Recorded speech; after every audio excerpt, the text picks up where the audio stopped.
right. The map is Kulas Ravine. Might be the only time we see this throughout the entire tournament. And we have Cool right there. Top left, Azurg, Fruit Seller, a.k.a. And in the bottom left, we do have Eternal Prime. I will eternally be shocked that he didn't move those units back to Aceless. Yes, indeed. Kulas Ravine. Great map, but a pretty rare map that we don't see this map. You normally always see people take it out. Yeah. And in fact, a funny little story. I was actually out with you, Tasteless, when they called me to take out my maps, and I accidentally did not remove Kulas. Because I kept looking at you while you're on the phone. I was saying, Desert Oasis. Get rid of Desert Oasis. Well, I didn't remove Kulas, and then I got off the phone, and I was like, oh my God, no! But luckily for me, the universe saw fit to be kind to me, and Kulas was not drawn as one of my maps. Unfortunately for Cool, Kulas is one of his maps. Here we go. He's going to scout him right away. So Protoss is going to get the intel. Yep. This is actually pretty early scout, too, for a Protoss player. Indeed. Cool this game. We're definitely not going to see a hatchery first as gas goes up. And I am very interested to see what he has planned for this map. It can be very hard to defend on. Especially Colossus. They just walk up and down and just totally destroy your Expo. But, you know, Cool is actually very well known on the Korean server for loving mutas in every matchup, but especially ZVP. So I would not be surprised at all if he wants to go for a mutalist build. Now, wouldn't be bad at all. Yeah, the only problem with that is if they play a really well-played, like 8 or 9 Warp Gate off of expansion, or if they open with Phoenixes at all, you are going to get crushed. So you got to be very careful when you choose to actually go for the mutas. But I feel like that's probably what he's going to want to do because Robotech is so strong on Kulas Ravine. I also know there's a guy's head down here. If you could get that Protoss guy to wake up over here, oh, you could wow. Look at that. How much damage do you think he does? I think he's huge, man. Probably does more damage than Colossus. Probably. No, nothing does more damage than Colossus. What are you talking about? Note the Protoss, again, going with the positioning here that is so strong for the Protoss in this matchup. Makes a small hallway that a Zealot can defend from. So, as you can see, he sees Lings are going to be out there right away. He gets his Zealot as late as possible. Meanwhile, Warp Gate upgrade, cha-ching, right there, and charged. You are clairvoyant. Thank you. Thank you for thinking I'm clairvoyant. You're welcome. Is he going to try to put a pylon here to buy any more time? Probably not going to happen. Anything you can do to buy some extra time, worth it.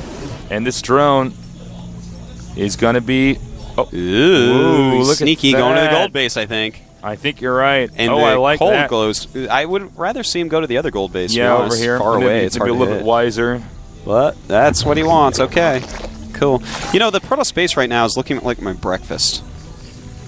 You just go right over here. Show me. 2 waffles. If that's what you see those as. Here we go. Multiple gateways. Like on my Ego Tasteless. Yeah, there's 2 Egos here. Yeah. And then make it 3, man. 3? No, I only had 2. It used to look like my breakfast. No more. No more. Now, you know what's funny about this? He's trying to carve a hole over here, but this could make this expansion very accessible. Zerg is doing an unorthodox and unconventional opener because he knows that this map does not favor Zerg at all against Protoss. It doesn't favor Zerg in general. Really interesting. So it looks like he's actually... Okay, he's going to transfer drones down, as we see there, to his gold base. It's pretty gold. And I think he's just going to do a Ling Roach all-in. I think that's exactly what we're going to see. Yeah, just a 2 hatchery, right. Ling Roach all-in. And I actually... Kudos to Cool for trying this. This is actually really cool. This is going to be really interesting if he does do a Ling Roach all-in, man. Yeah. That means this game's going to be short. It could end quickly, and it could be an effective strategy for people who want to learn how to play this difficult matchup on a map like this. Yeah. But, again, this is a strategy you cannot use every time people catch on to it. You know, you have to use this sparingly. This is the type of thing that you use in a match, in a tournament to win. This is like a best-of-1 strategy. So if Cool uses this here, I don't know if he can use it next round if he has another Protoss on this map. You know, they're going to look at his VOD and say, oh, this is what you do here? Okay, this is stoppable. Yep. I'm going to know that this is going to come. This is a strat that'll just get him to the round of 32. But, hey, man, that type of strategy is actually one of my very favorite types. Now, you know what's funny? As you can see, he's backed off. He's a little bit cautious. He doesn't want to let his opponent walk up this way and spot his expansion. And oddly enough, for a Protoss player, he doesn't know he's actually digging a hole. Oh, by the way, Blink is on the way. He doesn't know that he's digging a hole that could actually allow the Zerg to have full access over here to this area. And now he knows. But the Stalker's already up there. That is going to mess up what Cool was trying to do. He's not going to be able to kill the Rock quite as quickly. Oh, maybe the Stalkers are walking away here. Picking off as much as they possibly can. And, you know, he's going to have to make a lot of Zerglings because Stalkers, they own against Roaches pretty hard. You need to get that surround with the Zerglings, make them stop walking. Look at that, nice blink down. It looks like he wants to harass a little bit. Whoa, he's got access over here now. I think he's going to have to blink back up here, but the angle would not favor him. The cooldown would not favor him as well. He does decide to go around the long way.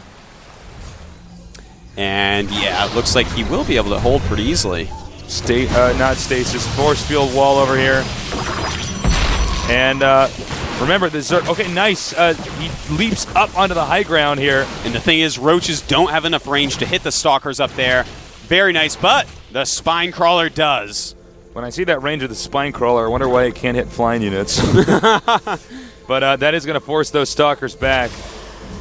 And if the Zerg holds on to this, there's not a whole lot that he's going to be able to do. He's getting chased down there. Nice force field. Completely tight wall, but actually not killing as many Zerg units as he would have wanted to. What do we have, 4-gate or 3-gate? 3-gate. There's two different things I'd love to see here from the Protoss player. I'd love to see either Immortals or Dark Templars.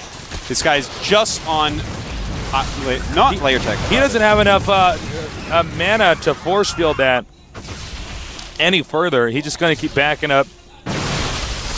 And he's going to force him down here. And these forces are getting weaker and weaker here. Let's see, is he calling in more? He's just calling in more Stalkers and Zealots. Another kind of useless force field there. And he's taking some pretty heavy hits here. He's getting these Roaches farther and farther down.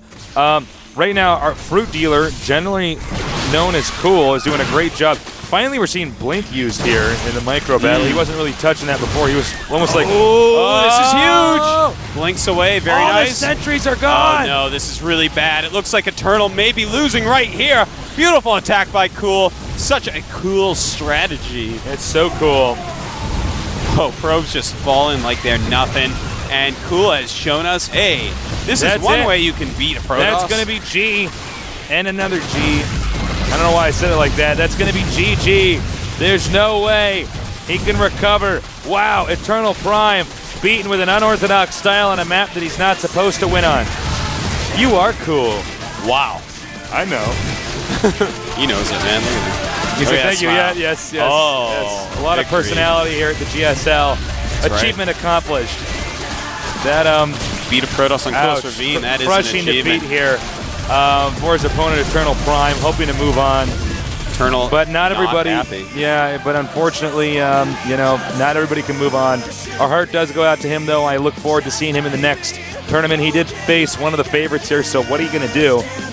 No, I mean, Cool. Such a great Zerg. I think we're going to see him go so far. I would be surprised if he does not make top 4. The guy is just so good, so talented, so skilled, as we just saw there. He has all these different builds he can use. He was actually a really good StarCraft 1 pro gamer. Yeah, People don't really remember because he was on Eastro. You know, I'm going to say it. You know, back then, Eastro, not the best team. Yeah. So a lot of their players don't get remembered for the skill they really did have. But really a truly good player at RTS overall. All right, guys, we hope you submitted some questions because we're going to be doing this live in just a minute here, this interview. Gonna ask Cool some questions. I love that guy, man. He's just so good on that new team, TSL. Pretty exciting. With Tester and Clyde, old pro gamers as well. Very powerful force to be reckoned with. They really could rival Prime. I mean, Prime has numbers and more organizational skill, but I mean, Tester, Clyde, and Cool, also known as FruitDealer, the Fruit Dealers. That's a good team name. That's right. They pull up in the GuineaPig TV studio in the fruit dealing truck.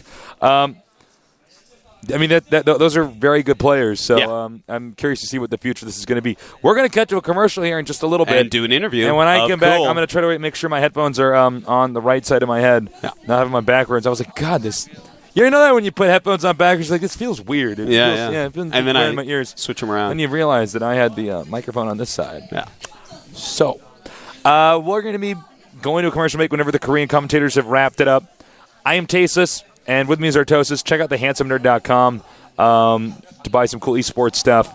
And check out EG's site, the team I'm on, IdraMe, and, of course, many others, Inca, Machine, and Justin Wong, many other players. And, of course, special thanks to our sponsors at Intel and TG Sambo. Wouldn't be possible without them.